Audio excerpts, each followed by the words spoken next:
In central Sri Lanka, farmers are currently abandoning their crops. By June 2026, the price of fertilizer and fuel required to plow their fields rose so sharply that many can no longer afford to plant. This sudden spike in agricultural costs is the direct result of a maritime blockade thousands of miles away. When a primary shipping lane is obstructed, the economic shock travels through the supply chain until it reaches the soil. The crisis began when the U.S. military intercepted a barrage of Iranian attack drones and ballistic missiles. These weapons were launched toward Gulf allies across a corridor that handles a massive portion of the world's energy shipments. The U.S. responded with immediate strikes against Iranian coastal radar sites, attempting to degrade the Islamic Republic's ability to track commercial maritime traffic. This specific exchange of fire in the Strait of Hormuz has created a physical barrier in the global movement of energy and agricultural goods. To understand the disruption's scale, look at the geography. The Strait of Hormuz is the primary artery for global energy. Iran launched 7 ballistic missiles across this water toward Kuwait and Bahrain. U.S. forces intercepted 6, the 7th failed.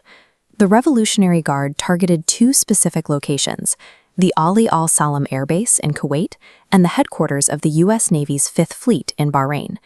In response, the U.S. is enforcing a naval blockade on Iranian ports. American forces are now actively boarding and seizing sanctioned oil tankers in the Indian Ocean to prevent Iran from profiting from its energy exports. These tactical maneuvers confirm the regional ceasefire is no longer functioning at an operational level. While the fighting intensifies, a political solution remains on the table, a proposed 60-day extension of the U.S.-Iran ceasefire intended to restart nuclear talks. Trump publicly dismissed the severity of the escalation, telling reporters the situation is going quite well, and predicting that fertilizer prices will drop once a deal is signed. Iran has refused to sign the extension. Negotiators cite unspecified changes made by the U.S. and point to the fact that they still possess over 20% of their missile stockpile. A deeper complication is stalling these talks. Iran now demands that any Gulf truce must also include a ceasefire in Lebanon, linking 2 different conflicts. This linkage allows regional militants to act as a veto.